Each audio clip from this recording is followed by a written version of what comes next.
Yes Sanji भाई, आवाज आ रही है क्या? आवाज कम कम किसी नहीं लग रही क्या?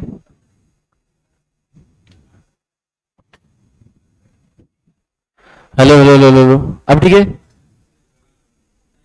चलिए, हाँ जी भाई, वेरी गुड आफ्टरनून एंड आप सभी को रामनवमी की बहुत बहुत बधाइयाँ, ढेर सारी बधाइयाँ। है ना, चलिए करेगा स्टार्ट। है ना, खाना पीना हो गया? अभी नींद तो नहीं आ रही आपको? है ना, बढ़िया, 12:30 बजे आप खा लेते हो, बढ़िया एकदम। है ना, जैन धर्म फॉलो कर रहे हो आप? है ना, 12 के पहले खा लेने का, शाम को 6 के पहले खा लेने का, एकदम हेल्दी रहोगे जीवन भर। है ना, और नींद वाला टाइम दीपेश सर ले लेते हैं। है ना, हंसी खेल में गुजार देते हैं, अच्छी बात है। चलिए करते हैं शुरुआत। सुनिएगा ध्यान से। यस हाय आयुष शटअप, इसका नाम ही आयुष शटअप है, नाम बदल यार तेरा, यार मजा नहीं आता है ना। लॉ डाउट ग्रुप की लिंक, लॉ के डाउट्स की ग्रुप की लिंक डाल दूंगा मैं, चिंता ना करो। यस हाय साक्षी, सना, प्रियानी, रॉयल, तनुश्री, निकिता, विशाल, सौरभ, निखिल। चलो सुनो, तो भाई कल आपने एकदम एकदम बेसिक आपको स्टार्ट किया था और हम पढ़े थे किसका मीनिंग कल? है ना, सबसे पहले किसका मीनिंग पढ़े थे? डेफिनेशन, कॉन्ट्रैक्ट की डेफिनेशन पढ़े थे, सही है ना? है ना, उसके पहले भी आपने बेसिक्स देखे थे। मुझे बताइए कि अगर आपको वॉइस ठीक है ना, दिक्कत नहीं है ना? ओके, तो मुझे बताइए कि अगर आपको यहां पर ये मेरा है ना, है ना, नहीं तो आपको, है ना, सबसे पहले कि भाई लॉ कैसे बनता है, लॉ की अथॉरिटी बनानी कहां से मिलती है? लॉ बनाने की अथॉरिटी मिलती है कहां से? कॉन्स्टिट्यूशन से। है ना, सबसे जो आपको मेन अथॉरिटी मिलती है वो संविधान से मिलती है। तो कॉन्स्टिट्यूशन के आर्टिकल नंबर किस में लिखा हुआ है? 246 में लिखा हुआ है कि भाई इंडिया में कौन कौन लॉ बना सकता है। तो उसमें लिखा था इंडिया में 2 लोग लॉ बना सकते हैं, कौन कौन? आपका पार्लियामेंट भी बना सकता है एज वेल एज स्टेट का लेजिस्लेचर भी बना सकता है, ये भी परफेक्ट है ना। तो पार्लियामेंट जो लॉ बनाएगा वो ऑल ओवर इंडिया एप्लीकेबल होगा या स्टेट वाइज एप्लीकेबल होगा?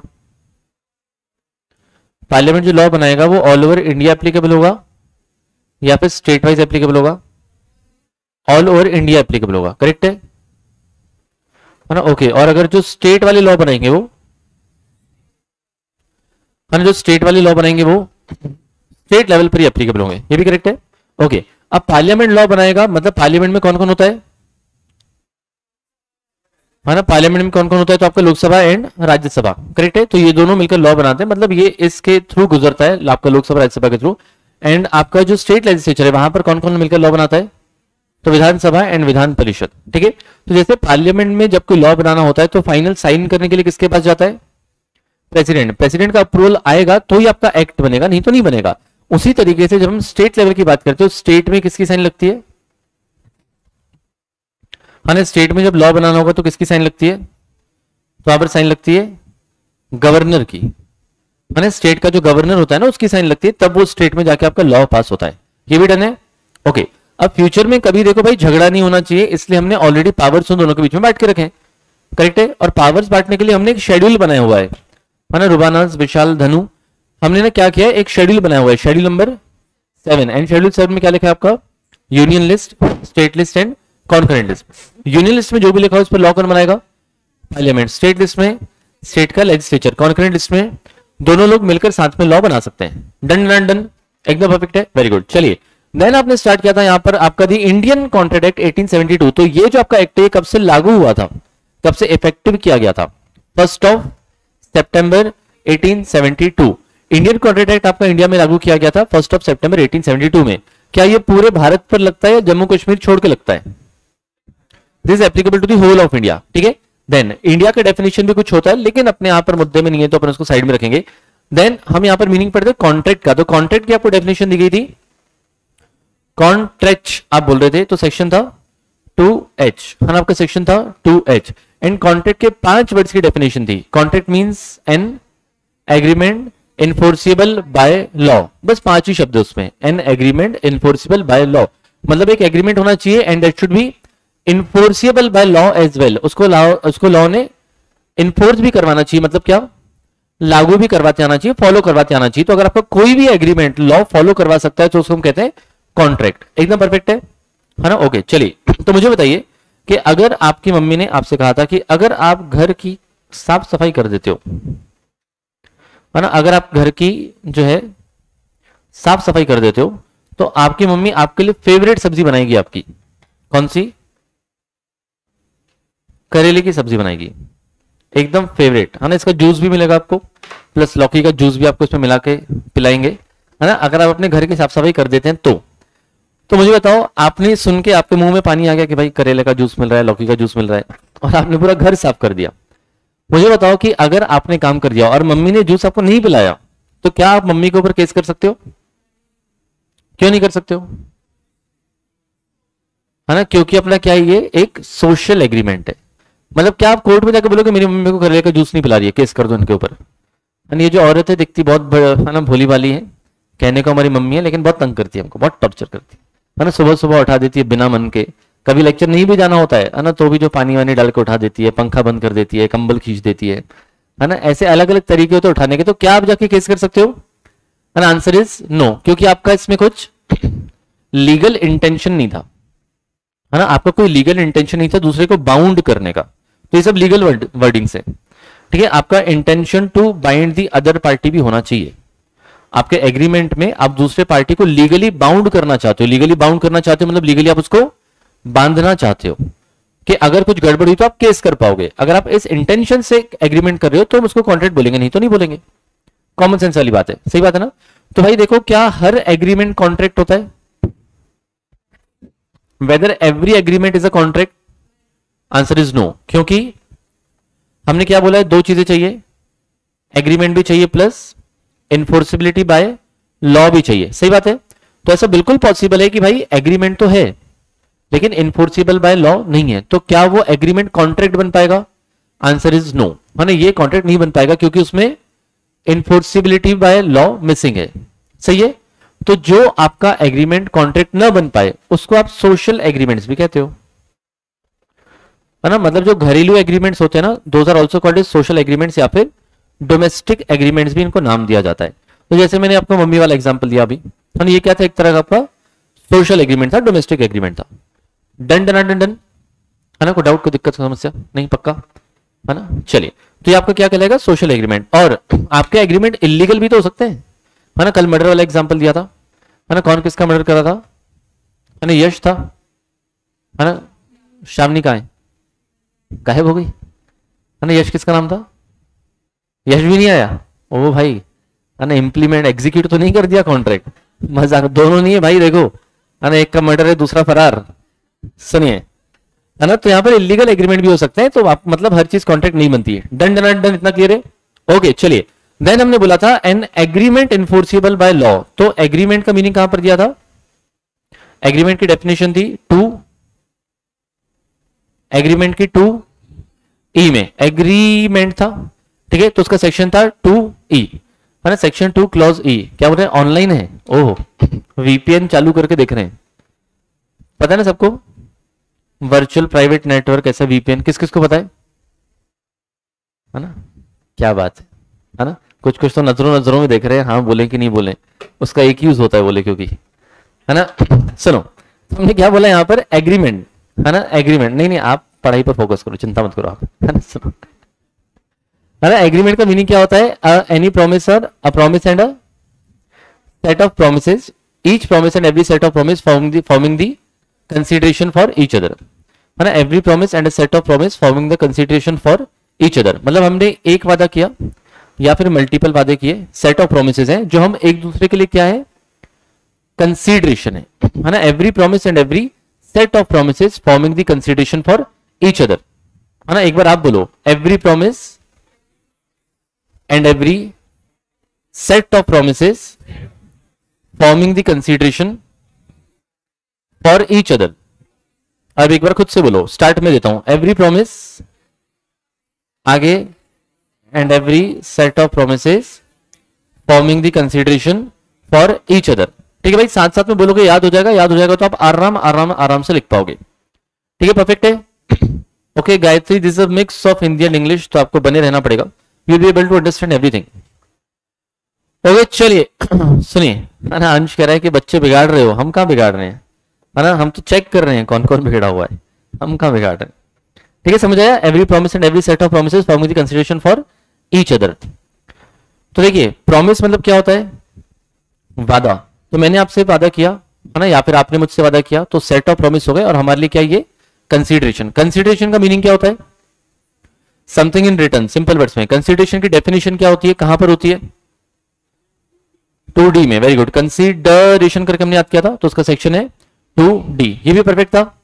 ओके, बहुत बढ़िया। सुनिएगा, अब यहां पर प्रॉमिस का मतलब क्या होता है? प्रॉमिस का मतलब होता है वादा। प्रॉमिस करने का मतलब सिंपली होता है क्या? वादा करना। ठीक है, तो हमारे पास एक्चुअली दो वर्ड्स होते हैं, एक आपका होता है ऑफर एंड दूसरा आपका होता है एक्सेप्टेंस। आपका एग्रीमेंट जो बनता है, दो चीजें बनता है, एक आपका बनता है ऑफर एंड दूसरा आपका एक्सेप्टेंस। तो एक्सेप्टेंस को अपन प्रॉमिस भी कहते हैं, है ना। क्विड प्रो क्यों, अभिजीत कह रहा है, बहुत बढ़िया, है ना। यश कह रहा है मैं ऑनलाइन हूं, बहुत बढ़िया। और दूसरी कौन सी थी? श्रावणी? नहीं, यशन कौन था? श्रेया। श्रावणी ना, हाँ श्रावणी। अच्छा, दोनों का नाम साथ साथ में आ रहा है। ओह भाई, भाग वक्त तो नहीं गए। सुनो, है ना, क्या है? ऑफर प्लस, है ना, एक्सेप्टेंस। तो ऑफर मतलब सिंपल वर्ड्स में किसी को पूछना, एक्सेप्टेंस मतलब हाँ बोलना। ना इतनी कॉमन सेंस वाली चीजें भी लॉ में लिखी हुई है, नहीं भी लिखते तो भी समझता था ना। ऑफर मतलब किसी को पूछना, किसी ने हाँ बोल दिया तो क्या हो गया? वो एक्सेप्टेंस हो गया। तो ये आपके कॉन्ट्रैक्ट की स्टार्टिंग है। तो ऑफर की डेफिनेशन है 2A में, एक्सेप्टेंस की 2B में। This is starting point of an agreement.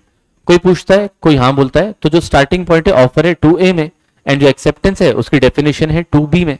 सिर्फ ये सेक्शन लिख कर रख लो, आगे अपने को डिटेल में डिस्कस करना ही करना है।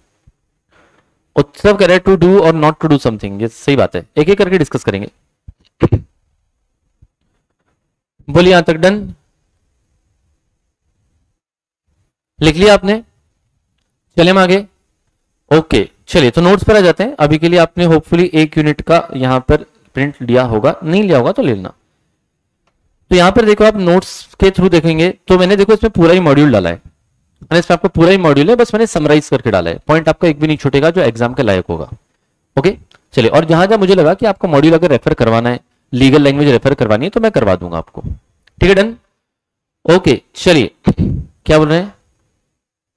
क्या बोल रहे हैं कि लिखा होता तो, ना लिखा होता तो आपकी सैलरी कहां से आती? मंजे, ना लिखा होता तो मतलब पता नहीं क्या बोल रहे हैं। सुनिए, लॉ ऑफ कॉन्ट्रैक्ट।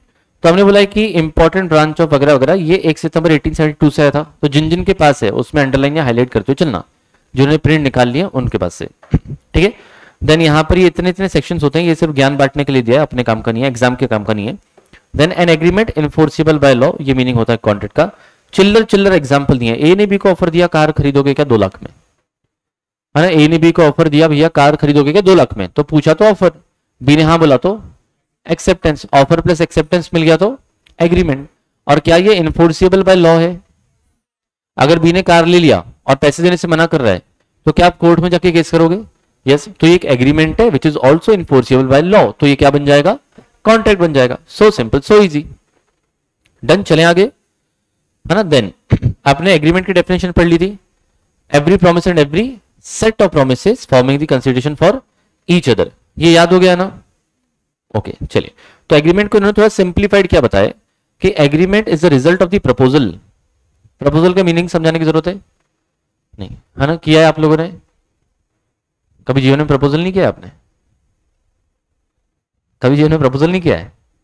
आया तो होगा। प्रपोजल मतलब ऑफर। कभी पेट्रोल पंप वाले को बोला नहीं भैया पेट्रोल भर दो? कभी सब्जी वाले को बोला नहीं आपने भाई सब्जी दे दो? ऑटो वाले को बोला नहीं वहां तक छोड़ दो? तो ये सब क्या है? प्रपोजल, है ना। ये सब क्या है? प्रपोजल। तो ऑफर का दूसरा नाम क्या है? Proposal. So simple, so easy, है कि नहीं, है ना। कितने डेली लाइफ से जुड़ा हुआ है, बट आप उसको लीगली आज पढ़ रहे हो, इतना ही फर्क है ना। सुनो, तो यहाँ पर agreement is a result of the proposal made by one party to another party and other party gives his acceptance of course for mutual consideration, है ना। And the other party is giving its acceptance for mutual consideration. ये तुरंत चालू कर देखो sir, देखो कभी कोई मिली नहीं, कभी मौका नहीं मिला, पता था ना मुझे, पता ही था मुझे। आपको नोट्स कैसे मिलेंगे? देखो हमने एक सीए फाउंडेशन का ग्रुप फाइनल करके बनाया, फाइनल, है ना, उसका हेडिंग है फाइनल। उस फाइनल ग्रुप में आपका होना जरूरी है, व्हाट्सएप ग्रुप में, तो ही आपको वहां पर सारे के सारे नोट्स मिलेंगे। मोस्टली आपको इस वीडियो के डिस्क्रिप्शन में भी मिल जाएगा, मैं चेक कर लेता हूं। देखो नीचे दिया हुआ है join CA foundation WhatsApp group, उस ग्रुप में सारे के सारे लिंक्स आएंगे एंड आपको नोट्स भी आ जाएंगे। ठीक है, समझ आया? तो एग्रीमेंट क्या होता है कि भाई एक पार्टी दूसरे को ऑफर देती है and other party is giving the acceptance regarding it. For a consideration, for a mutual consideration. Mutual consideration मतलब क्या होता है? म्यूचुअल कंसिडरेशन मतलब दोनों की सहमति से, है ना, आपस में उन्होंने डिसाइड किया है कि एक दूसरे को कुछ ना कुछ कंसिडरेशन देंगे। जैसे मैं आपको पढ़ा रहा हूं और आप क्या देने वाले हैं? दुआएं, है ना, सोने का सिक्का। ठीक है, तो ये क्या हो गया? कंसिडरेशन दोनों के लिए।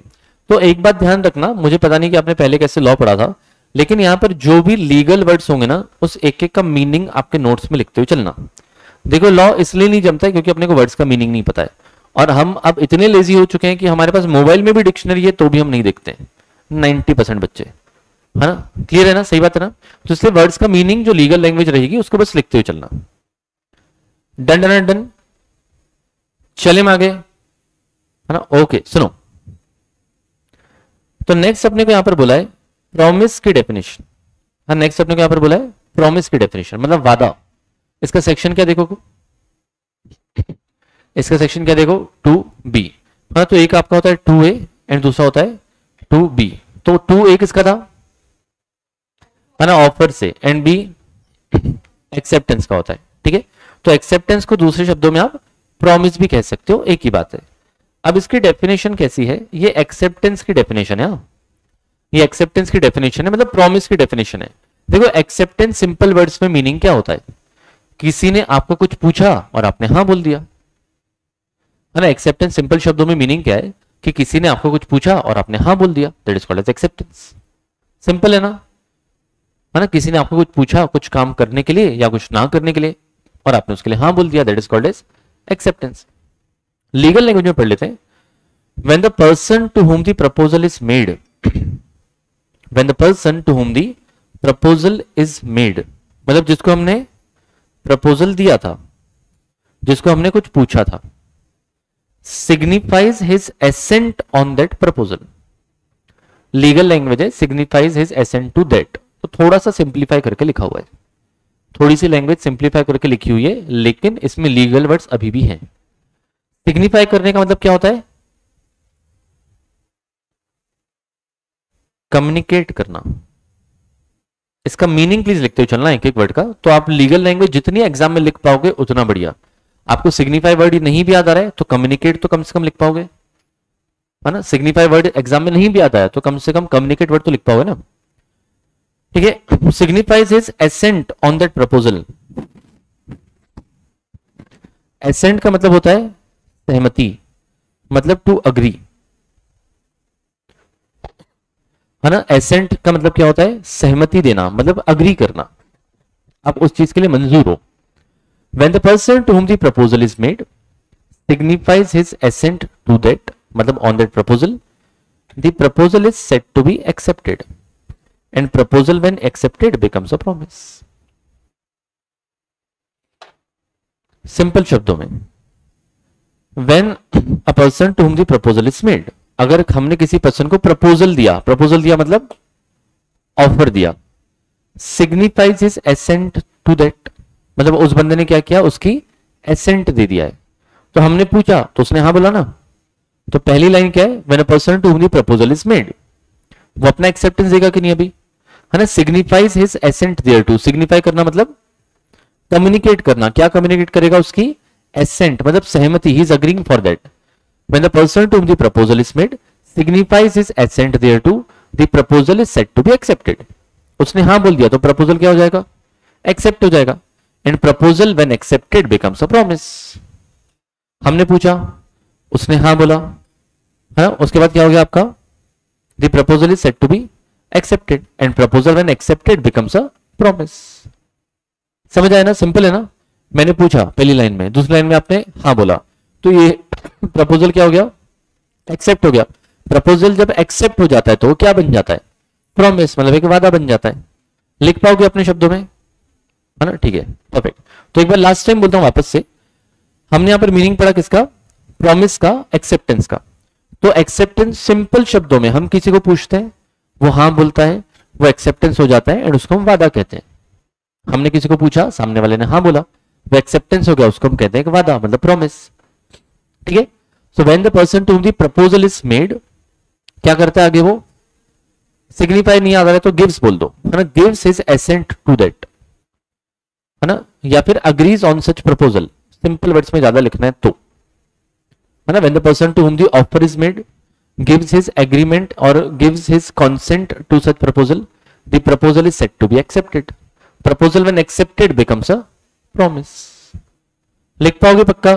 देखो मैं सच्ची कह रहा हूं, बोल पा रहे हो तो लिख भी पाओगे, है ना, इसलिए भले आप सामने सामने नहीं बोलो लेकिन मन में आपके चलना चाहिए, सिर्फ सुन के छोड़ दोगे तो वापस वही दिक्कत रहेगी कि सर लिख नहीं पा रहे। ओके चले हम आगे, है ना, चले हम आगे। यस, मोहम्मद हसन थोड़ा सा सिंप्लीफाई करके मैंने नोट्स में डाला है, देखिए हम आगे डन डन डन यहां तक, है ना। चलिए, तो ये क्या हो गया आपका प्रॉमिस मतलब एक्सेप्टेंस। इनफोर्सिबिलिटी बाय लॉ का मीनिंग है an agreement to become a contract must give rise to a legal obligation which means a duty enforceable by law। तो इसमें कीवर्ड आपको क्या याद रखना है? Legal obligation. वेरी गुड, इसमें लीगल आपको मेन वर्ड क्या रखना है? Keyword legal obligation. आगे पीछे आप अपने हिसाब से लिख सकते हो, आगे पीछे आप अपने हिसाब से लिख सकते हो, लेकिन आपका ये वर्ड आना चाहिए लीगल ऑब्लिगेशन। तो enforceability by law means which gives rise to a legal obligation। तो इनफोर्सिबिलिटी बाय लॉ मतलब जो एक लीगल ऑब्लिगेशन को जन्म देता है, मतलब जो एक लीगल ऑब्लिगेशन बनाता है। लीगल ऑब्लिगेशन बनाता है मतलब क्या? सहयोग संडे तक मिल जाएंगे आपको। मैंने लीगल ऑब्लिगेशन बनाता है मतलब क्या, है ना, दूसरे को लीगली बाउंड करना, है ना, लीगली सामने वाला बंध जाता है। ऑब्लिगेशन मतलब क्या होता है? एक तरह की लाइबिलिटी, एक तरह की जिम्मेदारी, है ना। ऑब्लिगेशन का मतलब है कि आपका ऑब्लिगेशन है मतलब आपकी काइंड ऑफ ड्यूटी है, आपको करना ही है, और वो लीगल ड्यूटी है मतलब करना ही पड़ेगा। So that is called your legal obligation. ठीक है, तो enforceability by law means it must give rise to a legal obligation. In simple words it should legally bound another party. Simple words में it should legally bound another party. अगर आपको लगता है कि मेरा सेकंड जो सेंटेंस है ज्यादा इजी है तो आप उसको नोट डाउन कर लिया करो। अगर आपको लगता है कभी, जैसे मैंने बोला कि it means which legally bounds another party, आपको लगता है ये ज्यादा इजी है तो लिख लिया करो।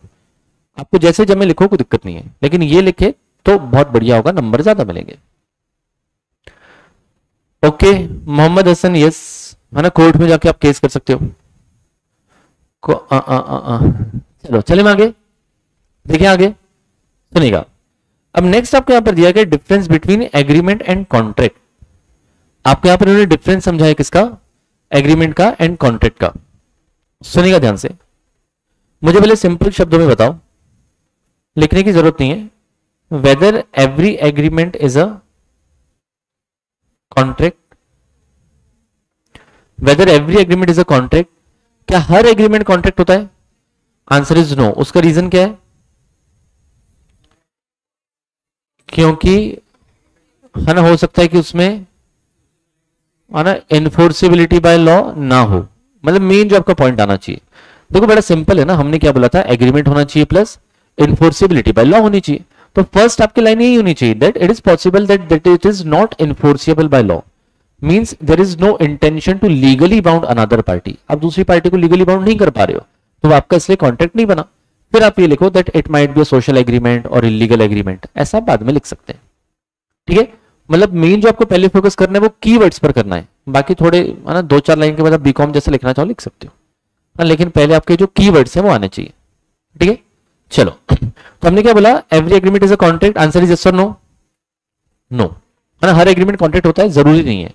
But whether every contract is a agreement, whether every contract is an agreement, क्या हर कॉन्ट्रैक्ट एग्रीमेंट होता है? क्या हर कॉन्ट्रैक्ट एग्रीमेंट होता है? आंसर इज यस, क्योंकि कॉन्ट्रैक्ट बनता ही कैसे है ना, है ना, आपका एग्रीमेंट रहेगा प्लस इनफोर्सिबिलिटी बाय लॉ रहेगी। भाई दोनों चीजें रहेगी तो ही तो कॉन्ट्रैक्ट बनेगा। सही बात है ना, करेक्ट है ना। तो हमने क्या बोला है? Whether every agreement is a, whether every contract is an agreement. Answer is yes. तो आपको ऐसा क्वेश्चन आता है, every contract is an agreement but every agreement is not a contract. Comment 5 number. ठीक है, तो करेंगे अपन इसकी प्रैक्टिस कि वन लाइनर क्वेश्चन आते हैं या डिस्क्रिप्टिव क्वेश्चन आते हैं या डिफरेंस बिटवीन आते हैं या केस स्टडी आती है या केस लॉ आते हैं। ये मेनली 5 टाइप के क्वेश्चंस आपके एग्जाम में बनते हैं। ओके चलिए, तो नेक्स्ट आपको यहां पर दिया गया difference between agreement and a contract. आप खुद से कोई ट्राई कर सकते हो क्या difference between agreement and a contract, है ना? Difference between agreement and a contract बताइए एक पॉइंट। पहले तो आप डेफिनेशन डाल दोगे, है ना? बच्चे क्या करते हैं, अभी एग्रीमेंट की डेफिनेशन किसमें दी है? एग्रीमेंट की definition section number 2 and contract की 2H। तो बच्चे क्या करते हैं, पहला difference section number, second difference definition. ऐसे नहीं करना है प्लीज, है ना? ऐसा नहीं करना है, बीकॉम में करो, इंप्रेस हो जाएंगे आपके टीचर्स, है ना? यहां पर नहीं करना है, यहां पर आपका सेक्शन नंबर प्लस डेफिनेशन साथ में आता है। तो पहले तो आपका डेफिनेशन का बन जाएगा, सिंपल मुद्दा है, ठीक है? एंड जो भी आप डिफरेंस बिटवीन लिखेंगे उसमें बेसिस का कॉलम आना कंपलसरी है। अगर आपका 5 नंबर का क्वेश्चन है डिफरेंस बिटवीन एंड आपने बेसिस कॉलम नहीं बनाया तो आप 100% भी सही लिखोगे तो भी आपको 2.5-3 नंबर ही मिलेंगे, ठीक है? तो आंसर राइटिंग में प्लीज ये ध्यान रखना, जब भी आप डिफरेंस बिटवीन लिखोगे बेसिस लिखना जरूरी है, क्योंकि चेकर को इजी जाता है ना? चेकर को इजी जाता है, ठीक है? डन डन डन डन, समझ आए क्या? तो सबसे पहले बेसिस ऑफ डिफरेंस क्या हो जाएगा आपका यहां पर, डेफिनेशन। तो आप एग्रीमेंट में डालोगे एग्रीमेंट की definition as per section 2H। Agreement means, है ना? आपका 2E, आपका agreement means every promise and every set of promises forming the consideration for each other, ठीक है? तो ये पहला हो जाएगा definition. And as per section 2H contract means an agreement enforceable by law, पहला डिफरेंस। सेकंड डिफरेंस, अच्छा तो स्कोप किसका वाइड है? स्कोप एग्रीमेंट का बड़ा है या कॉन्ट्रैक्ट का?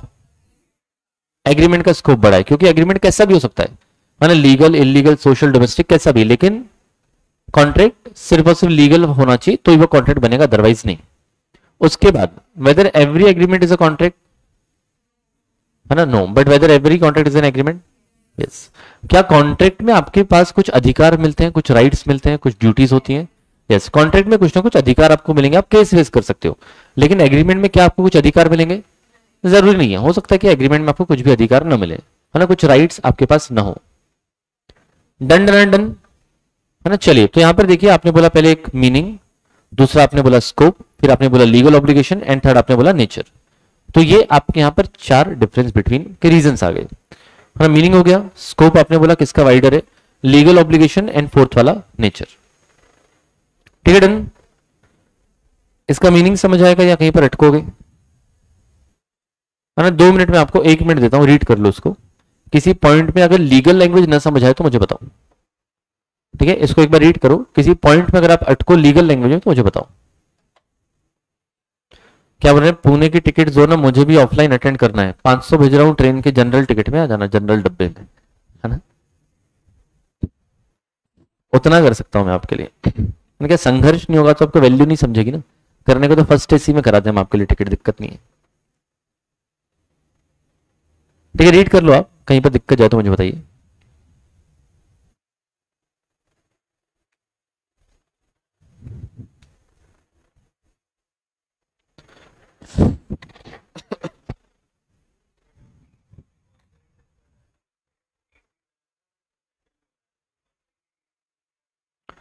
देखो, जब स्टेट भी लॉ बनाता है एंड सेंटर भी लॉ बनाता है कॉन्करेंट लिस्ट के केस में, तो अगर कॉन्फ्लिक्ट आता है तो दोनों लॉ साथ में चलते हैं, दोनों पैरेलली चलते हैं। जैसे सेंट्रल गवर्नमेंट को स्टेट बोर्ड से दिक्कत थी तो उन्होंने सीबीएसई लाया, पर इसका मतलब ये नहीं कि स्टेट बोर्ड खत्म कर दी।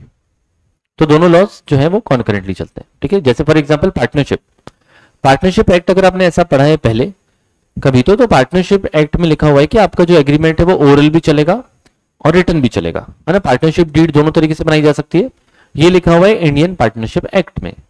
लेकिन पार्टनरशिप भी कॉन्करेंट लिस्ट में है तो उसमें स्टेट्स के पास भी पावर होता है कि वो भी यहां पर जो है लॉ बना सकते हैं। जैसे महाराष्ट्र में ऐसा बोला गया है कि अगर आपको पार्टनरशिप बनानी है तो आपका डीड रिटर्न होना चाहिए। तो मतलब लॉ जो आपका यूनियन वाला चल रहा है, पार्लियामेंट वाला, वो भी चल रहा है, एंड स्टेट वाला, दोनों आपके पैरेलल लॉ चल रहे हैं। क्लियर हुआ? परफेक्ट है। चले हम आगे, है ना? ओके, देखिए, तो यहां पर देखो स्कोप और लीगल ऑब्लिगेशन में यहां पर एक डाउट आया, फटाफट से रीड कर लेता हूं। तो हमने बोला एग्रीमेंट का स्कोप जो वाइडर है क्योंकि इसमें लीगल सोशल एग्रीमेंट सब आते हैं, मतलब agreement legal illegal social domestic कुछ भी हो सकता है। लेकिन आपका जो कॉन्ट्रैक्ट है it is narrow with specification that contract is only legally enforceable agreement, मतलब सिर्फ एग्रीमेंट जो लीगली इन्फोर्सिबल है वही कॉन्ट्रैक्ट बन सकता है। ठीक है, तो कॉन्ट्रैक्ट सिर्फ और सिर्फ वो बनेगा जो लीगली इन्फोर्सिबल रहेगा। ठीक है, डन डन डन। मैंने देखो ये है ना, फूक के कैसी कैसी बातें करते हैं सर, इतने सुंदर हैं ये नोट्स, काश बटर लगा के खा पाता। कहां कहां से माल लाते हो बताओ भला। सुनो, नेक्स्ट है लीगल ऑब्लिगेशन। तो एग्रीमेंट में it may not create legal obligation, it not always grants rights to the parties. Agreement आपको लीगली बाउंड करे जरूरी नहीं है, जैसे करेले का जूस मम्मी बना के ही दे, क्या वो लीगली बाउंड है? नहीं, केसेस नहीं कर सकते हो। लेकिन कॉन्ट्रैक्ट में it creates legal obligation and always grant certain rights to the parties, and यहां पर पार्टीज को कुछ ना कुछ अधिकार मिलते ही मिलते हैं। क्लियर समझ आया है ना? चलिए देन नेक्स्ट अपने को बोल के रखा है essentials of a valid contract. Valid contract बनाने के लिए आपके पास क्या क्या एसेंशियल्स होने चाहिए, मतलब क्या क्या चीजें जरूरी है अगर आपको एक कॉन्ट्रैक्ट बनाना है तो इसमें देखिए कुछ कुछ चीजें आपके सेक्शन 10 में दी गई हैं एंड कुछ कुछ चीजें सेक्शन 10 में नहीं है ना। सेक्शन 10 में नहीं है मतलब अपने पास अलग अलग अलग केस लॉज हैं, उसके डिसीजन से ये सब कंक्लूजन बाहर आया है। Now what do mean by case laws? Case law का मतलब जो कल मैंने आपको अपना वाला दिखाया था है ना, कि कोर्ट का डिसीजन। केस लॉ मतलब कोर्ट का डिसीजन। अब क्योंकि ये लॉ बहुत पुराना है, अंग्रेजों के जमाने का है, तो आपको बहुत सारे केस लॉ जो है वो अंग्रेजों के जमाने वाले मिलेंगे। ठीक है, समझ आया? मैंने इसमें बहुत सारे केस लॉ जो आपको वो अंग्रेजों के जमाने वाले मिलेंगे, है ना, बहुत पुराने पुराने नाम है। तो यहां पर कुछ चीजें सेक्शन 10 की हैं एंड कुछ चीजें अदर देन सेक्शन 10 की हैं। तो सबसे पहले तो आपको यहां पर प्रायोरिटी पे इनकी हेडिंग याद होनी चाहिए, है ना। सबसे पहले आपको प्रायोरिटी पे उसकी हेडिंग याद होनी चाहिए। आपने 5 नंबर में से सपोज क्वेश्चन आया, पांचों हेडिंग्स आपने सही लिख दी तो 2 नंबर आपके कंफर्म है 100%। क्योंकि पहले तो चेकर के पास जो सजेस्टेड आंसर्स होते हैं, मैंने आपको पता है ना, चेकर के पास सजेस्टेड आंसर्स होते हैं। जो भी आपकी कॉपी चेकिंग करता है उनको ICAI की तरफ से सजेस्टेड आंसर्स मिलते हैं, है ना। एक PDF मिलता है जिसको देख देख के वो आपकी कॉपी चेक करते हैं। ठीक है, ये कहां पर मिलते हैं अगर आपको अंदाजा नहीं है तो मैं आपको ये भी बताता हूं। आपने ICAI की वेबसाइट कभी ओपन करके देखिए क्या? देखिए ना, तो ICAI की वेबसाइट पर आप जाओगे तो board of studies knowledge portal पे जाओगे, उसमें अगर आप जाओगे यहां पर to visit board of studies knowledge portal, तो यहां पर ये इनके फोटो लगे हैं जिसका अपने मतलब नहीं है। देन यहां पर अपने मिलेंगे आपको previous year question papers and study guidelines. नहीं, कहां गया? सजेस्टेड आंसर्स दिख रहे हैं आपको, है ना, RTP के बाजू में ये सजेस्टेड आंसर्स में आपको जाना है। ठीक है, सजेस्टेड आंसर्स में आपको जाना है। अब फाउंडेशन लेवल के तो फाउंडेशन लेवल पे जाना है। दिया भी तो उन्होंने किसके? सिर्फ अकाउंट्स एंड लॉ के, क्योंकि बाकी MCQ होता है ना, तो उसके यहां पर पेपर्स वगैरह अवेलेबल नहीं है। हेडिंग वर्ड टू वर्ड होना चाहिए क्या? लिख पाओ तो बढ़िया, नहीं तो लोड नहीं लेना है, लोड नहीं लेना है, वर्ड टू वर्ड नहीं लिखा तो भी चलेगा। अभी लेटेस्ट पेपर हुआ था नवंबर 2022 का, उस पर आप क्लिक कर लो। तो यहां पर ये क्वेश्चन था, है ना, ये ABC क्वेश्चन नंबर 1 का 3 है आपके ABC एंड उसके आपको आंसर दिए गए, है ना, इलीगल एग्रीमेंट वगैरह वगैरह, डॉक्ट्रिन ऑफ इंडोर मैनेजमेंट, ऐसे। तो आपका जो चेकर होता है वो इन आंसर्स को देख के आपकी कॉपीज चेक करता है। ठीक है ना, तो ये सजेस्टेड आंसर्स के हिसाब से अपने को आईडी लिखना होता है। तो अगर आप इसको पढ़ के देखोगे ना तो इसमें भी आपको नॉर्मल ये मॉड्यूल वाली लैंग्वेज दिखेगी। तो हर बच्चे के लिए पॉसिबल नहीं होता है कि 100% मॉड्यूल की लैंग्वेज कॉपी पेस्ट करे, लेकिन कीवर्ड्स एटलीस्ट आपके आने चाहिए। और पेपर पैटर्न कैसे आता है ये पता है आपको? क्वेश्चन पेपर कभी देखा है आपने फाउंडेशन लॉ का? कि मौका ही नहीं मिला? मौका नहीं मिला, देखा है ना? ठीक है, एक बार ऊपर ऊपर से बता देता हूं। क्वेश्चन पेपर ही ओपन करता हूं, ये तो विद आंसर्स है। जिनको नहीं पता है तो एक बार ना पेपर पैटर्न देखना जरूरी है, ताकि आप मेंटली प्रिपेयर्ड रहोगे। पता चला 4 महीने पूरा, है ना, 3 महीने सिलेबस निपटा दिया, पता ही नहीं पेपर कैसा दिखता है। कहां गया आपका यहाँ पर पास्ट ईयर क्वेश्चन पेपर्स? इसमें फाउंडेशन में जाओगे आप, बिजनेस लॉस में जाओगे, दिसंबर 22 का देख लेते हैं। ये देखो इस तरीके का पेपर दिखेगा आपको, ब्लैक एंड व्हाइट। ओके, तो सेक्शन ए 60 मार्क्स का आपका रहेगा, लॉ का, बिजनेस लॉस का। Question number 1 is compulsory, and बाकी answer any 4 question from the remaining 5 question. मतलब टोटल 5 क्वेश्चन रहेंगे बड़े, 12 मार्क्स ईच, है ना। 5 question into 12 marks is your 60 marks. उसमें से पहला क्वेश्चन कंपलसरी है, ठीक है। बाकी 5 में से आपकी जो इच्छा वो 4 आप कर सकते हो। अच्छा मुझे बताओ, अगर पहला क्वेश्चन कंपलसरी है तो सबसे पहले इसी को सॉल्व करना है क्या? Answer is no. पहला क्वेश्चन कंपलसरी है लेकिन सबसे पहले क्वेश्चन 1 ही सॉल्व करना है, ऐसा नहीं है। आप चाहे तो क्वेश्चन 6 से स्टार्ट करो, क्वेश्चन 6 करो, 3 करो, 4 करो, 1 करो, 2 करो, आपकी इच्छा के ऊपर है। तो आप क्वेश्चंस को जंबल कर सकते हो, कोई दिक्कत नहीं है। बस इतना ध्यान रखना, जैसे क्वेश्चन 1 का ए बी सी ऐसा दिखा आपको, है ना, फिर 2 का ए एंड बी आपको दिख रहा है। तो जब आप अपनी आंसर राइटिंग करोगे ना, तो आपको क्या नहीं करना है, बड़ी कॉमन सेंस वाली बात है, फिर भी बता देता हूं, है ना। आप ऐसा नहीं करेंगे क्वेश्चन 1 का ए, 3 का बी, फिर 1 का सी, फिर 2 का डी, है ना, फिर 3 का ए, ऐसा नहीं करना है ना, ऐसा नहीं करना है। मतलब क्वेश्चन 3 अगर आपने उठाया तो उसका ए बी सी तीनों करना है, ठीक है। ऐसे बीच बीच में इतना भी जंबल अप नहीं करना है। मेन जो क्वेश्चन नंबर है उसको आप आगे पीछे कर सकते हो, लेकिन सब क्वेश्चंस को आगे पीछे नहीं करना है, ठीक है। अब आपकी अगर इच्छा हुआ सर क्वेश्चन 3 का सी बी ए करे, चल जाएगा, ठीक है। लेकिन एक बार क्वेश्चन 3 उठाया तो उसको पूरा निपटाना है, और उसमें से अगर आपको कुछ लग रहा है कि बाद में लिखेंगे तो फिर उतना पेज छोड़ देना अंदाजे से, ठीक है। समझ गया ना मैं क्या बोल रहा हूं, है ना। 3 का आपको बी बना, सी बना, ए आपको लग रहा है बाद में लिखेंगे सोच के थोड़ा, तो उसके लिए आप उतनी जगह छोड़ दोगे, ऐसा नहीं करोगे कि लास्ट में लिख रहे। डन डन डन, समझ आया एक मुद्दा। सेकंड, बच्चों को कितना भी समझा लो, एक हरकत करके आते हैं, सीएस एग्जीक्यूटिव भी बहुत करते हैं। ये पेपर है ना आपका, आपके पेपर पे ऑलरेडी आपको मार्जिन मिलती है ऐसी, है ना। बच्चे क्या करते हैं, है ना, अपनी कला का प्रदर्शन करते हैं, है ना। उठाएंगे स्केल, यहां से भी लाइन खींच देंगे, है ना, यहां से भी लाइन खींच देंगे, है ना, फिर ये भी कर देंगे, है ना, फिर ये भी कर देंगे, और सिर्फ इतने में लिखेंगे। कोई सेंस बनता है क्या इस बात का? बीकॉम में करो, समझ में आता है एक बार कि आपको कॉपियां भरनी है। यहां थोड़ी कॉपी भरने के नंबर मिल रहे हैं आपको, यहां पर आपको कीवर्ड्स लिखने के और उसको अंडरलाइन करने के नंबर मिल रहे हैं, है ना। अगर आप अपने आंसर के लिए बहुत कॉन्फिडेंट हो तो उसमें जब कीवर्ड्स लिखोगे ना, लीगल ऑब्लिगेशन, है ना, सिग्निफाइज एसेंट, इन सबको अंडरलाइन करके आना, चेकर को इजी जाता है। आपको देखो एग्जाम अपने हिसाब से नहीं लिखना है, आपको एग्जाम चेकर के पॉइंट ऑफ व्यू से लिखना है। अभी समझो मैं चेकर हूं, है ना, मुझे 1 घंटे में 10-15 कॉपीज चेक करनी होती है ना। 1 घंटे में 10 से 15 कॉपीज में चेक करता हूं ऑन एन एवरेज।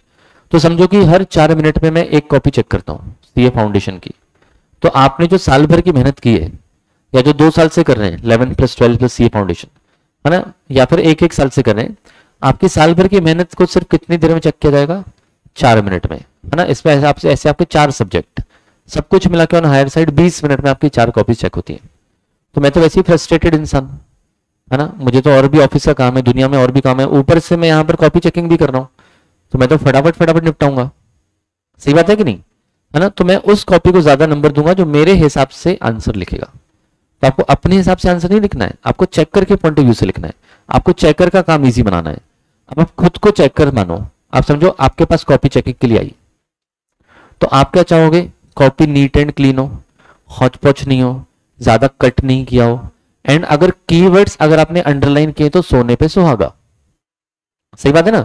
अगर मैं जैसे समझो कि every agreement is a contract, या फिर मैं जैसे डिफरेंस बिटवीन चेक कर रहा हूं, है ना, आपका एग्रीमेंट एंड कॉन्ट्रैक्ट का, तो मैं एज ए चेकर क्या देखूंगा? बेसिस लिखा है क्या, सही लिखा है क्या? सजेस्टेड से देखूंगा, हाँ सही लिखा है, ठीक है। फिर अंदर का देखूंगा, अगर आपने कीवर्ड्स अंडरलाइन कर दिए तो मैं आपको नंबर ज्यादा दूंगा, क्योंकि मुझे आपकी कॉपी चेक करने में कम मेहनत लग रही है। सही बात है ना। तो आपको जो आंसर लिखना है वो चेकर के पॉइंट ऑफ व्यू से लिखना है। डन डन डन, क्लियर हुआ? चलिए, और ये सब नहीं करना है, ये सब मत करके आना, पहले बोल रहा हूं, है ना। वैसे ही चेकर फ्रस्ट्रेट हो जाता है। अभी चेकर को पता है ना बीकॉम वाले कैसे करते हैं, तो आप ऐसे इधर इधर लाइन खींचना, छोटा छोटा बड़ा बड़ा लिख के आना, लाइन छोड़ के लिख के आना, ये सब हरकतें नहीं करनी है आपको। ये भी डन है ना। एक और सुन लो छोटा सा मुद्दा, कि जब आप क्वेश्चंस लिखेंगे, बहुत काम की बात बता रहा हूं, जैसे क्या होता है, आपका क्वेश्चन 4 है, क्वेश्चन 4 का ए, क्वेश्चन 4 का बी, क्वेश्चन 4 का सी, ऐसे लिखते हैं ना बच्चे। तो कई बार ना चेकर को समझ भी नहीं आता है कि नया क्वेश्चन कहां से चालू हुआ है, मतलब नया सोल्यूशन आपने कहां से लिखा है, वो चेकर को समझता ही नहीं है, और उस चक्कर में कभी कभी एक आध आंसर चेक होना रह जाता है। तो क्या आप ऐसा चाहते हो आपके साथ ऐसा हो? नहीं चाहते हो ना। तो आपको आंसर्स जब लिखोगे तो कैसे लिखोगे, आपको लिखना है बीच में क्वेश्चन 4 का ए, ये हो गया, फिर क्वेश्चन 4 का बी, ये हो गया, फिर यहां पर क्वेश्चन 4 का सी, मतलब पूरे पेज के बीच में आपको लिखना है। समझ गया ना? है ना? एक बार नोटबुक देना, ये वाली कोई भी देना, कोई भी देना, है ना। जैसे समझो कि आपकी आंसर शीट है ना, ये समझो कि भाई आपकी आंसर शीट है ना, तो आंसर शीट के, है ना, आंसर शीट के ये इधर बीच में आपको लिखना है, बीच में, मतलब ये 4A इधर, 4B इधर, ऐसा। साइड में मत लिखना, क्योंकि यहां फिर कई बार समझ नहीं आता है ना। कई बच्चों की हैंडराइटिंग ऐसी होती है कि समझ ही नहीं आता नया आंसर कहां से चालू हुआ है ना। आपकी हो सकता है ऐसी हो हैंडराइटिंग, या आपके दोस्तों की हैंडराइटिंग हो, पॉसिबल है, सब एक जैसा, इतनी यूनिफॉर्मिटी होती है कि समझ नहीं आता है ना। इसलिए क्या करना है, ऐसा बीच में लिखना है, लाइन छोड़ के, बिंदास, कोई दिक्कत नहीं है। इससे एटलीस्ट एक रिस्क आपकी खत्म हो जाएगी कि आपका आंसर अनचेक्ड नहीं रहेगा। गलत लिखा है तो बात अलग है, लेकिन चेक तो होगा एटलीस्ट। ठीक है, एक ये वाला मुद्दा। दूसरा वाला मुद्दा, नया क्वेश्चन नए पेज से आएगा। नया क्वेश्चन नए पेज से आएगा कहने का मतलब, समझो 4C आपने लिखा, इतने में खत्म हो गया, आपकी इच्छा हो रही क्वेश्चन 5 यहां से चालू करना है, मत करना, है ना, यहां से चालू नहीं करना है। New question from a new page, ऐसा ICAI खुद बोलता है। उसके अगर आप गाइडलाइंस में देखोगे तो ICAI खुद बोलता है न्यू क्वेश्चन आपका न्यू पेज से स्टार्ट होना चाहिए। ऐसा भी हो सकता है कि लंबा चौड़ा पेज था, आपने 4C ऊपर से स्टार्ट किया था, 2 लाइन में खत्म हो गया, और बाकी पूरा 80% पेज बच गया, तो भी प्रिंटिंग का खर्चा आपकी जेब से जा रहा है क्या? नहीं ना।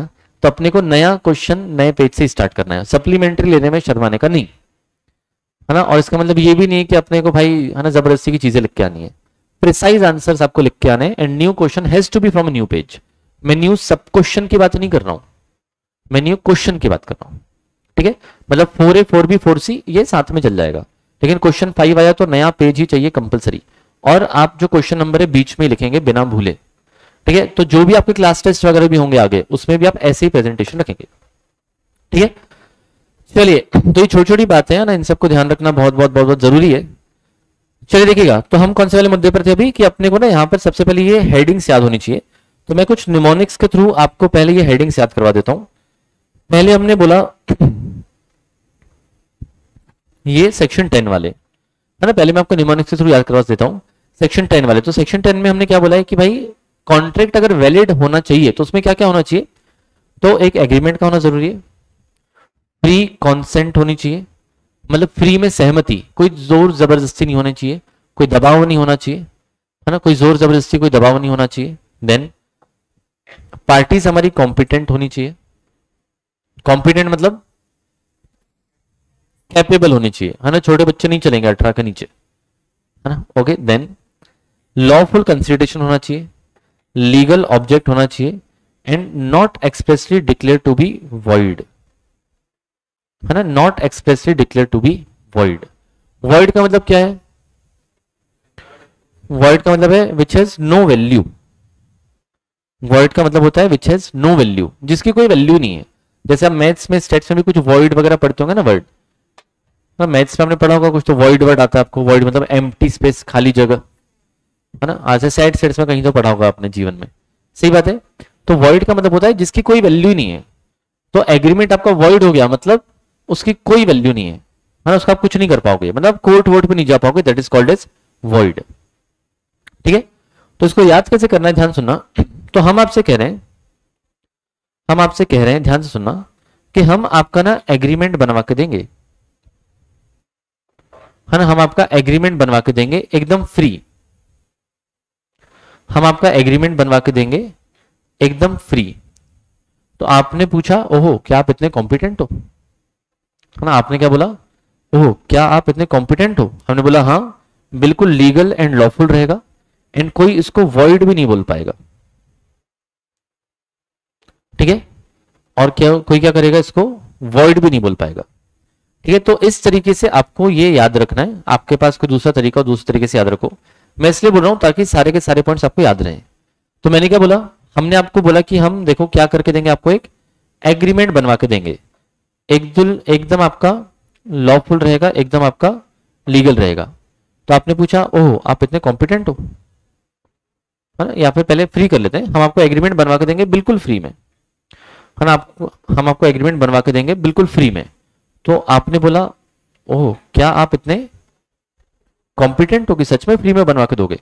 हमने बोला हाँ बिल्कुल लॉफुल रहेगा, बिल्कुल लीगल रहेगा, एंड उसको कोई वॉइड भी नहीं बोल पाएगा, है ना, एंड इसको कोई वॉइड भी नहीं बोल पाएगा। तो अगर ये छोटी सी चीज याद रख लो तो आपको 6 हेडिंग्स याद रह जाएगी। ठीक है, ये 6 हेडिंग्स कौन कौन सी आपके सेक्शन 10 की मैं बात कर रहा हूं। तो हमने सेक्शन 10 मतलब जो चीजें लॉ में लिखी हुई है, सेक्शन 10 मतलब जो क्लियर कट चीजें आपके इंडियन कॉन्ट्रैक्ट एक्ट में लिखी हुई है, एंड जो चीजें यहां पर लिखी हुई नहीं है वो आपके केस लॉ से बाहर आई है जो साइड में लिखा हुआ है।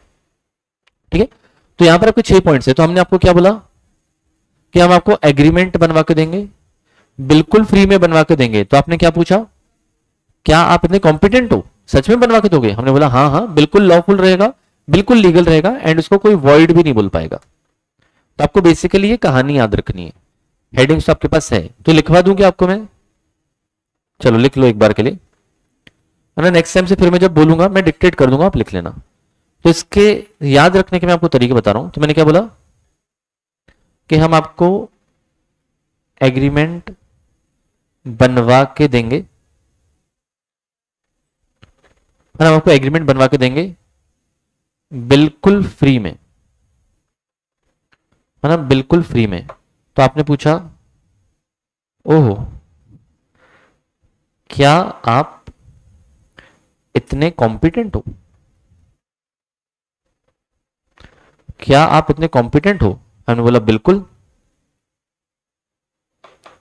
है ना, सब कुछ एकदम लीगल रहेगा एंड लॉफुल भी रहेगा, है ना, सब कुछ एकदम लीगल रहेगा, लॉफुल भी रहेगा,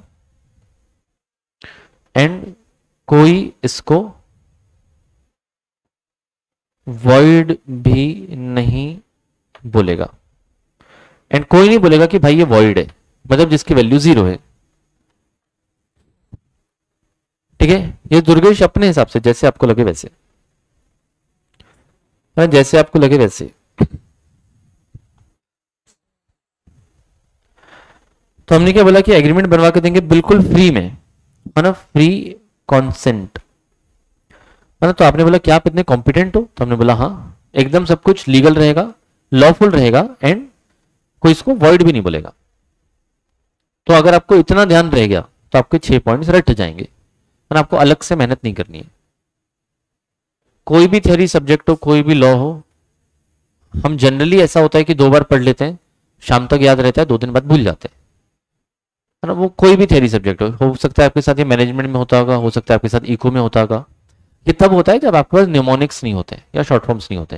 लेकिन एक बार अगर आपको किसी चीज के निमोनिक्स मिल गए तो आपको 3 महीने बाद भी पूछूंगा ना, 2 लाइन बोलूंगा, 3 आप बोलोगे आगे की 100%। ठीक है, ये आपने 12th में भी एक्सपीरियंस किया होगा।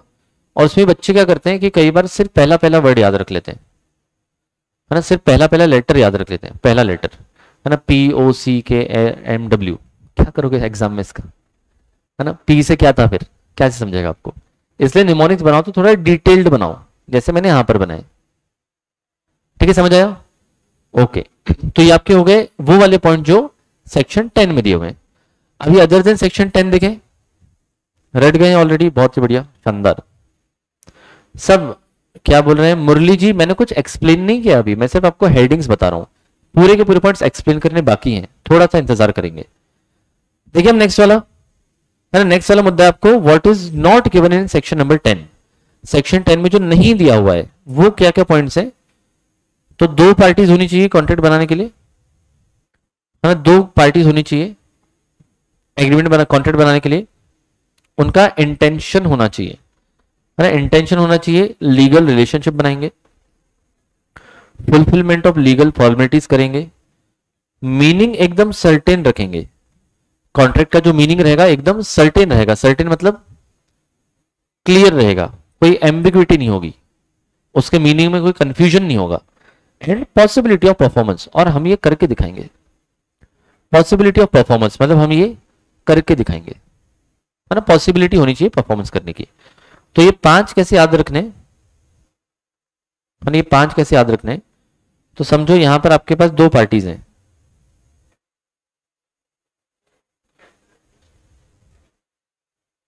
है ना, आपकी 2 पार्टीज हैं, 2 पार्टीज चाहिए। तो 2 पार्टीज ने क्या डिसाइड किया,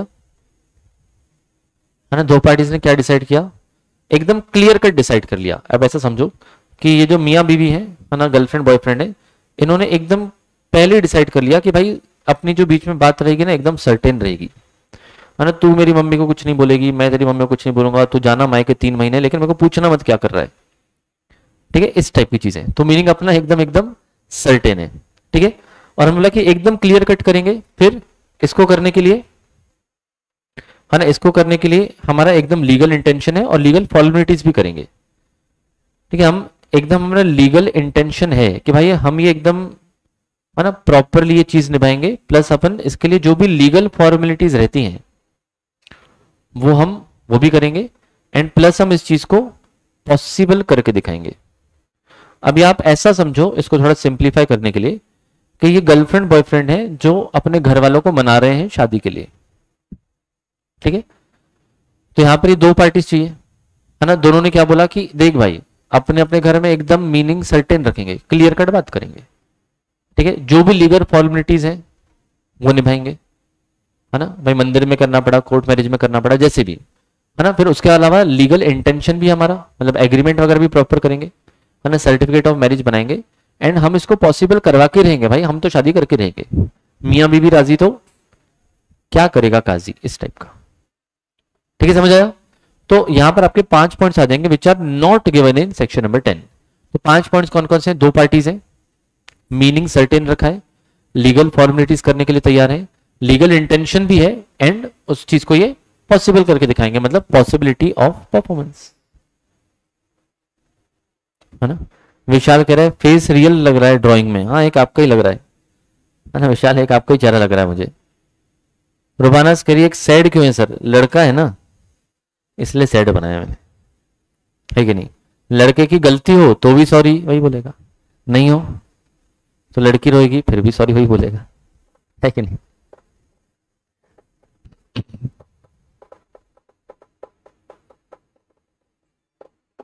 चलो डन डन डन, है ना। यहां तक कोई डाउट, कोई दिक्कत, कोई समस्या तो बताइए, नहीं चले हम आगे एक्सप्लेन करना स्टार्ट करूं, ठीक है। तो पहले हम कर लेते हैं ये अदर देन सेक्शन 10 वाले। तो हमने कहा है कि there should be at least 2 parties for making the contract, contract बनाने के लिए कम से कम 2 पार्टीज चाहिए। तो 2 पार्टीज में मतलब at least there has to be 2 parties at least. तो वो पर्संस नेचुरल भी चलेंगे एज वेल एज आर्टिफिशियल भी चलेंगे। तो आप अगर कॉन्ट्रैक्ट बनाते हो तो आप अपने फ्रेंड के साथ बनाते हो, तो आप इंडिविजुअल नेचुरल पर्सन हो तो भी चलेगा। हो सकता है कि आप जो है यूनिक एकेडमी एम्बिशियस, है ना, आपका यूनिक एम्बिशियस कॉमर्स एकेडमी के साथ आप एग्रीमेंट कर रहे हो, तो ये यूएसीए क्या है, एक पार्टनरशिप फर्म है। तो आपने समझो एडमिशन लिया यूएसीए में, है ना, तो आप किसके साथ एग्रीमेंट कर रहे हो, एक आर्टिफिशियल पर्सन के साथ, मतलब फर्म के साथ। हो सकता है कि आप किसी कंपनी के साथ एग्रीमेंट करते हो, अगर आप एयरटेल का सिम लेते हो तो आप एग्रीमेंट करते हो किसके साथ, किसी आर्टिफिशियल पर्सन के साथ, ठीक है। So there has to be at least 2 parties, कम से कम 2 पार्टीज का होना जरूरी है, वो आर्टिफिशियल भी चलेंगे एज वेल एज नेचुरल भी चलेंगे। समझ आया, हाँ या ना बताइए, है ना। ओके, तो हमने क्या बोला, पहला वाला point, a contract involve at least 2 parties, one who gives the offer and another one who accepts the offer. तो एक ऑफर होना चाहिए एंड एक ऑफरी होना चाहिए या एक्सेप्टर होना चाहिए। तो जो ऑफर देता है उसको हम कहते हैं, है ना, ऑफरर। जो यहां पर ऑफर देता है उसको हम कहते हैं ऑफरर, एंड जिसको ऑफर दिया जाता है उसको कहते हैं ऑफरी, ठीक है। प्रपोज करने वाले को क्या कहते हैं, प्रपोजर, है ना। एंड जिसको प्रपोजल दिया जाता है, प्रपोज ही नहीं होता है, सेम ही होता है ना, उसको आप ऑफरी बोलो या एक्सेप्टर बोलो, दोनों चलेगा, है ना। जब तक उन्होंने एक्सेप्ट नहीं किया है तब तक वो ऑफरी, एक बार एक्सेप्ट कर लिया तो एक्सेप्टर, ठीक है, समझ आया, है ना। ओके, तो पहले पॉइंट में क्या बोला है, there has to be at least 2 parties, 2 parties का होना बिल्कुल बिल्कुल जरूरी है। डन डन डन, चले हम आगे, है ना, सुनेगा। नेक्स्ट अपने को बोला है कि भाई हम 2 पार्टीज ने मिलकर डिसाइड किया था कि मीनिंग एकदम सर्टेन रहेगा, तो उसी सीक्वेंस में याद करवाता हूं। Certainty of meaning, certainty of meaning. So the meaning of the contract should be certain, it should not be ambiguous और वेग। आपका जो कॉन्ट्रैक्ट का मीनिंग है वो एकदम सर्टेन होना चाहिए, it should be clear, it should not be ambiguous या वेग। वो वेग नहीं होना चाहिए, एम्बिगुअस नहीं होना चाहिए। एम्बिगुअस या वेग नहीं होना चाहिए, इसका मतलब, वेग का मतलब जो क्लियर नहीं है ना, एम्बिग्विटी मतलब जो क्लियर नहीं है, ऐसा नहीं होना चाहिए। इसमें एक बहुत फेमस एग्जांपल आपने पढ़ के रखा हुआ जो आपके मॉड्यूल का है, कि हम किसी दुकान में गए, हमने उसको बोला भैया तेल देना। अब उसको कैसे पता कौन सा वाला तेल देना है? वो तो 100 टाइप के तेल में डील करता है कि नहीं, अलग अलग पर्पज हो सकता है ना आपके ऑयल का, सही बात है ना। तो हमने उसको बोला भैया ऑयल देना, तो उसने बोला भैया अपने को नहीं पता कौन सा ऑयल। तो क्या आपका ये कॉन्ट्रैक्ट या ऑफर सर्टेन है? आंसर इज नो, ठीक है। लेकिन अगर वो एक ही टाइप के तेल में डील करता है, अगर वो सिर्फ और सिर्फ समझो नारियल तेल में डील करता है, तो फिर आपका मीनिंग सर्टेन है, करेक्ट है। So if the shopkeeper is dealing in multiple types of oil, then your offer is not certain, it is ambiguous, it is vague. But if the shopkeeper is dealing in only one type of oil, then the contract will be of certain, meaning will be certain. समझ आया?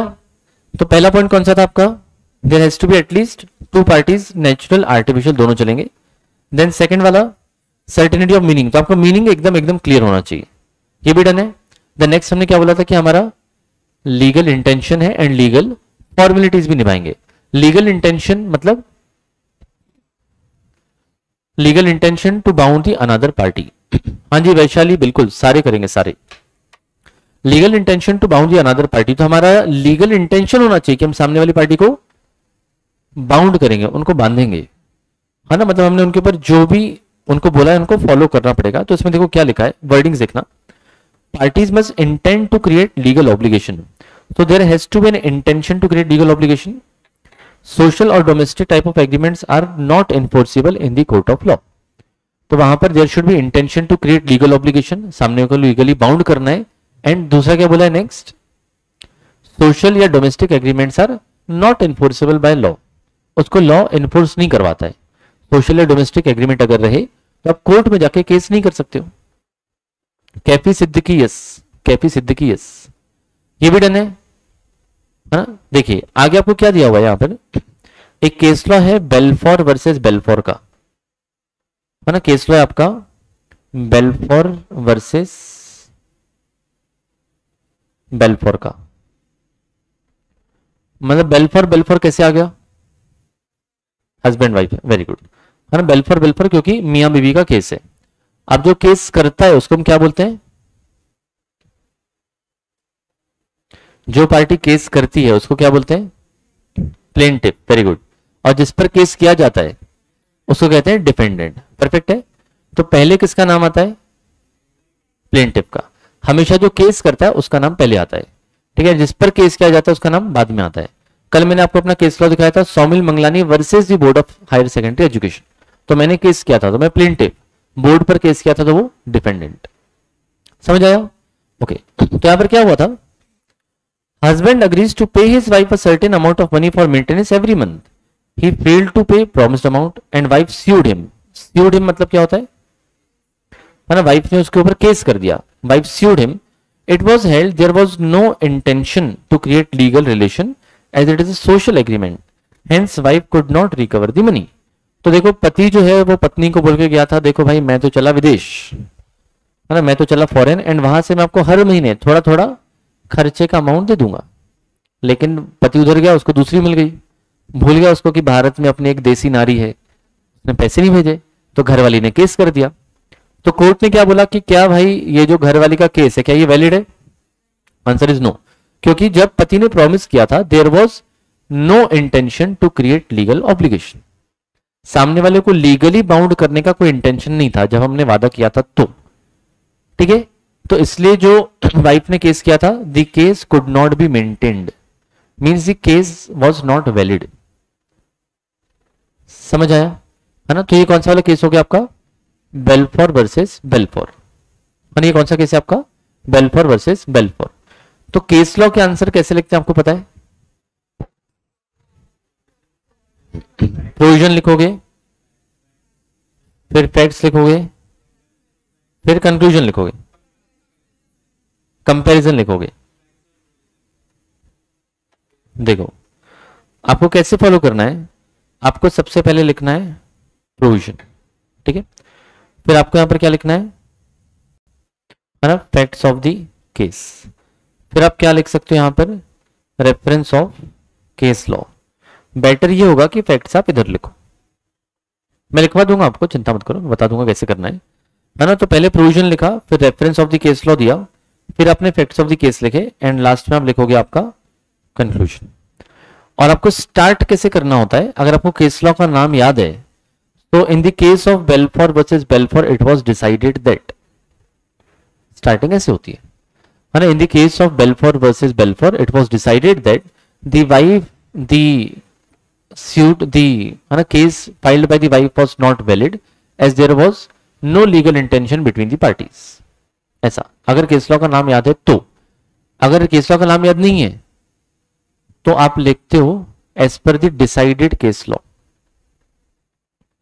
है ना। अगर आपको नाम याद है तो आप नाम लिखोगे as decided in the case of Balfour versus Balfour. अगर आपको नाम याद नहीं है तो as per the decided case law it was stated that, फिर आगे जो आपकी कहानी है वो तो आपको बता दूंगा कि केस लॉ वाले कैसे लिखने हैं, बिना केस लॉ वाले कैसे लिखने हैं, सिंपल केस स्टडी कैसे लिखनी है, और सिंपल जो डिस्क्रिप्शन वाले आते हैं वो तो अपन सिंपल सिंपल लिख लेते हैं। Done done done. सेक्शन याद ना हो तो कैफी मैंने कल बताया था, सेक्शन याद ना हो तो as per the relevant provisions of the Indian contract act या as per the relevant provisions of the partnership act, इस टाइप का। समझ आया? डन है ना। तो हमने क्या बोला, there should be legal intention of the parties to create legal obligation. चले हम आगे, ओके है ना। 2 पॉइंट और है, फिर आज के लिए छोड़ रहा हूं, चिंता मत करो। नेक्स्ट है other formalities to be complied with in certain cases. इसके अलावा कुछ लीगल फॉर्मेलिटीज रहेगी तो भी हमको पूरी करनी पड़ेगी। See few agreements become contracts if all the legal formalities are fulfilled. For example in case of an insurance contract the contract has to be in written form. Insurance contract में there is a legal formality that the contract has to be in written form. आपका insurance contract लिखित में ही होना चाहिए, then only that will be valid, otherwise not. Similarly if you are buying a property, if you are buying a property the agreement has to be written on a sale deed and stamp duty is also required to be paid on it। अगर आप कोई भी यहां पर property खरीदते हैं तो आपका सेल डीड बनना चाहिए, एग्रीमेंट बनना चाहिए, प्लस उस पर स्टैम्प ड्यूटी भी पे होनी चाहिए। It has to be written and registered. आप प्रॉपर्टी खरीदते हैं तो प्रॉपर्टी की रजिस्ट्री करवाते हैं, ये सबने सुना है ना। जमीन या बिल्डिंग खरीदी तो आप उसकी रजिस्ट्री करवाते हैं। इवन जब आप कोई घर या फ्लैट रेंट पे देते हैं तो रेंट एग्रीमेंट को भी अपन नोटरी या रजिस्टर्ड करवाते हैं। तो यही सब आपको लिखना है कि few agreements are considered as valid contracts if all the legal formalities are completed. जैसे फॉर एग्जांपल इंश्योरेंस का एक लिख लोगे आप कि रिटर्न एग्रीमेंट होना चाहिए, एंड देन दूसरा आपका प्रॉपर्टी वाला दैट शुड बी रजिस्टर्ड। जो आपका एग्रीमेंट है दैट शुड बी रजिस्टर्ड, तो ही आपका वो वैलिड कॉन्ट्रैक्ट बनेगा, अदरवाइज नहीं। बोलिए हाँ या ना, समझा एकदम, है ना। चलिए तो ये आपका हो गया कौन सा, legal intention complied with in certain cases, and last वाला आपका क्या था, पॉसिबिलिटी ऑफ परफॉर्मेंस। तो हम ऐसा कॉन्ट्रैक्ट करेंगे जिसको परफॉर्म करना पॉसिबल होगा, ठीक है। If you are doing an agreement to do impossible act the contract is void. अगर आप जो है इम्पॉसिबल एक्ट करने का यहां पर कॉन्ट्रैक्ट कर रहे हो, एग्रीमेंट कर रहे हो, वॉइड हो जाएगा। जैसे मैंने आपसे कहा कि मैं आपके लिए चांद तारे तोड़ के लाऊंगा, ठीक है, इम्पॉसिबल एक्ट। मैंने आपको बोला कि मैं लगातार 15 दिन आपके लिए जो है नदी तैर के, है ना, 7 समंदर पार पीछे पीछे आ जाऊंगा आपके, है ना, क्या ये पॉसिबल है? नहीं। तो इम्पॉसिबल एक्ट्स, या फिर मैंने आपसे कहा कि भाई मैं आपको जादू से सोना ढूंढ के दूंगा, आपके घर पे खजाना ढूंढ के दूंगा। So these are the agreements to do impossible acts. तो ये पहले क्या हो जाते हैं, वॉइड हो जाते हैं। समझ आया? हाँ या ना बताइए, पक्का एकदम डन, है ना। चलिए परफेक्ट। तो अभी के लिए मैं ये 5 ही पॉइंट्स पढ़वा रहा हूं, तो इसको ना आप एक बार रीड करके आना। कल जब मैं स्टार्ट करूंगा तो यहीं से पहले पूरा रिकॉल करवाऊंगा जो चैप्टर मैंने अभी तक पढ़ा है, ठीक है। आप एक कोशिश करके आना, ज्यादा नहीं, कम से कम एक आंसर लिख के आना खुद से। मैं देखता हूं कुछ सिंप्लीफाइड आंसर अगर मिलता है, एकदम बेसिक वाला अगर मिलता है कुछ आपके लायक, तो फिर आप उसको ट्राई करके आना, नहीं तो कल परसों में एक आंसर आपको दे दूंगा।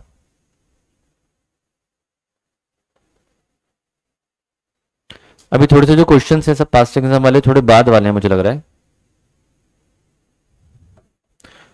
चलो तो आप इतना लिख के आ जाओ आज के लिए,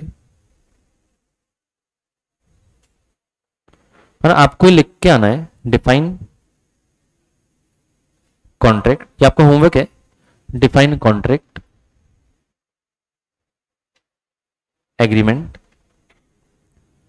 है ना। डिफाइन कॉन्ट्रैक्ट एग्रीमेंट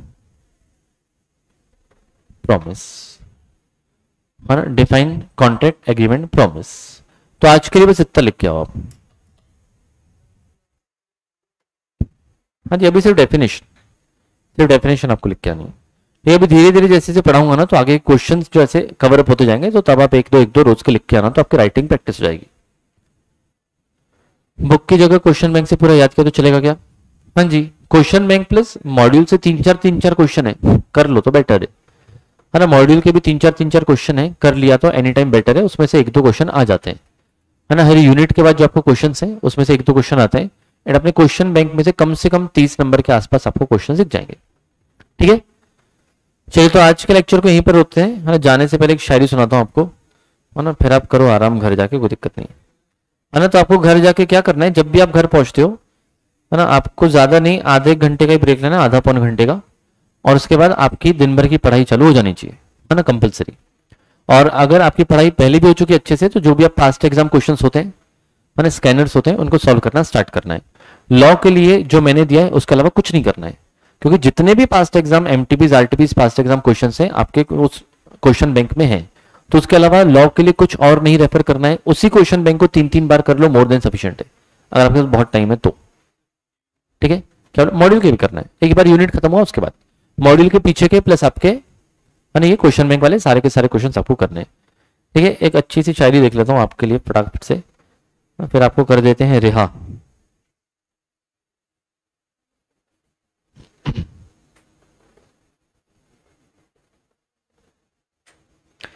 गौर फरमाइएगा, समझ में आएगी, सिंपल सिंपल वर्डिंग से। शुभम भाई चल जाएगा, शुभम मैंने आपको कल भी बोला था। गौर फरमाइएगा कि अंदर भरे उस शोर को, फरमाइए कि अंदर भरे उस शोर को हम खामोशी से छुपाते हैं। गौर फरमाइएगा कि अंदर भरे उस शोर को हम खामोशी से छुपाते हैं, और कहीं जख्म का पता न चल जाए, और कहीं जख्म का पता न चल जाए, इसलिए हम दर्द में भी मुस्कुराते हैं। शुक्रिया शुक्रिया। चलिए भाई, तो आज कहीं पर रुकते हैं। Thank you so much. जो यहाँ पर जो है ऑनलाइन देख रहे हैं, लाइव देख रहे हैं, लाइक और कमेंट करना ना भूलें, है ना। चलो सॉन्ग, चलो एक छोटा सा सॉन्ग सुना दो, है ना, सॉन्ग सुना दो, है ना, फिर आप रिहा हो जाना। चलो अपना फेवरेट वाला सुनाता हूँ एक। मेरी बॉटल थी कि रह गई बाहर, मैंने क्या अभी क्या थोड़ा रियाज व्याज नहीं किया ना, तो पानी वानी पीना पड़ेगा। चलो सुनो। सुनियो ओ सोनियो, तुम्हें देखता हूं तो सोचता हूं बस यही, तुम जो मेरा साथ दो, सारे गम भुला के जी लूं मुस्कुरा के जिंदगी, तू दे दे मेरा साथ, थाम ले हाथ, चाहे जो भी हो बात, तू बस दे दे मेरा साथ,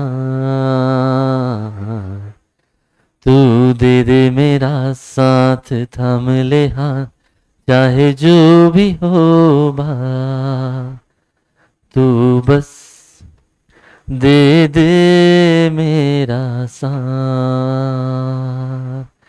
तुझ में ही देखा है मैंने मंजिल को, तुझ में धड़कन मिली इस दिल को, बिन तेरे सब कुछ मेरा,